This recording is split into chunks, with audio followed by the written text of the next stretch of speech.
Ready, go! There's a certain kind of magic in seeing an arcade cabinet from your past light up again, and on the Switch 2 no less.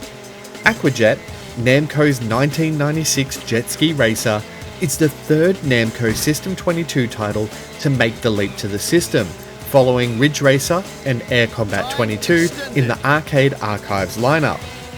Once a fixture of noisy, neon-lit arcades, it stood out for its bright waters, wild courses, and sheer novelty of standing on a jet ski to steer your way through the waves.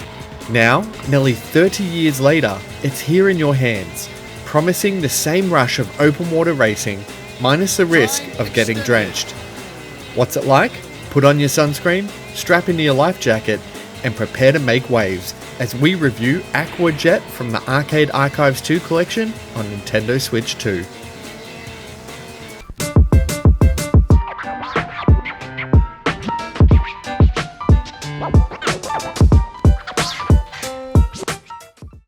When Namco rolled out Aqua Jet in 1996, they were making waves, literally.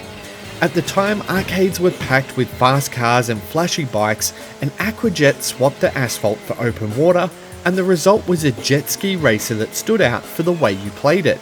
Instead of a steering wheel or handlebars, the cabinet came with a full-size jet ski controller that you stood on and leaned into.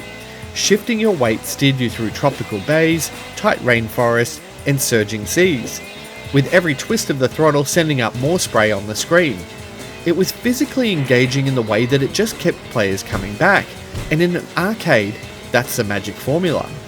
While Aqua Jet never spawned the long-running series Namco may have hoped for, it's remembered as one of the era's most inventive races, and it captured the rush of open water racing and left a lasting impression on anyone who jumped aboard for a few minutes of arcade escapism.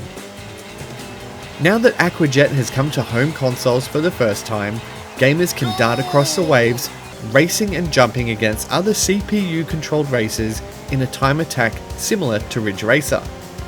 It's fast and fun, and despite not being able to stand on an actual jet ski while gaming, it still manages to capture the thrill of the game. There are two courses to play, both linear in nature, which see you race around a bay, through a jungle, and do jumps next to ocean liners while dolphins and whales jump about in a celebration and spectacle of ocean life. There's not a lot to it, but its simplistic gameplay elements make for a good time and keep everything carefree. The Arcade Archive version of Aqua Jet does come with some additional bells and whistles to make up for the lack of being on an actual jet ski. These include a rumble feature that works really well, and it mimics the feel of the bottom of the jet ski skimming across the waves, as well as gyro support for both steering and the up-down movement of the ski.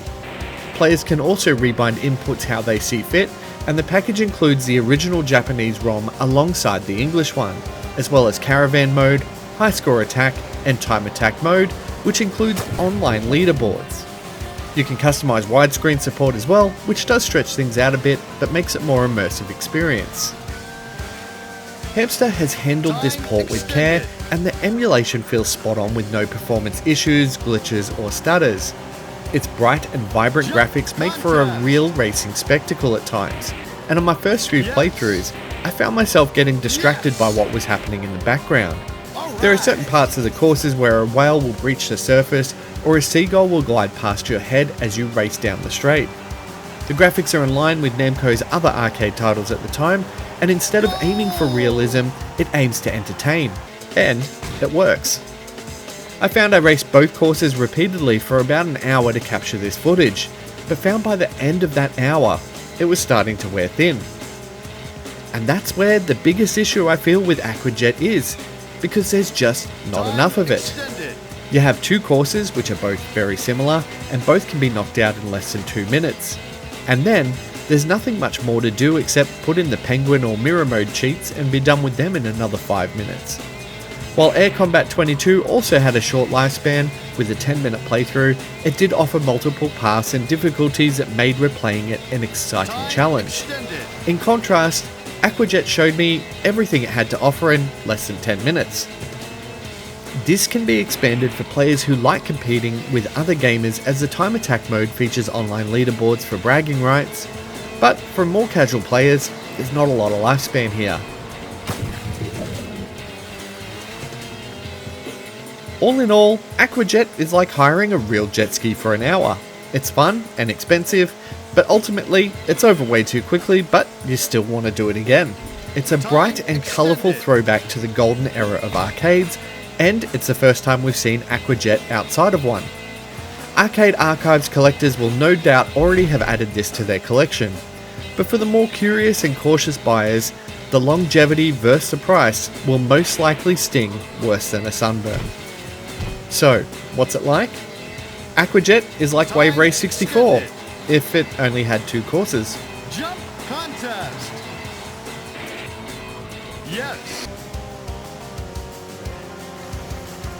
I award it a 68 out of 100.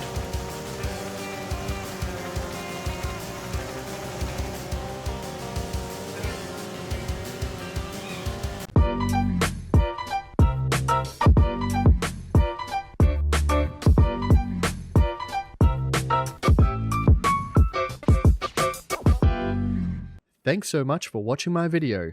If you liked it, the best way you can support What's It Like is by liking, subscribing, and sharing it with your friends. For more reviews, click on the thumbnails to the right, and for everything Nintendo, check out whatsItlike.com.au.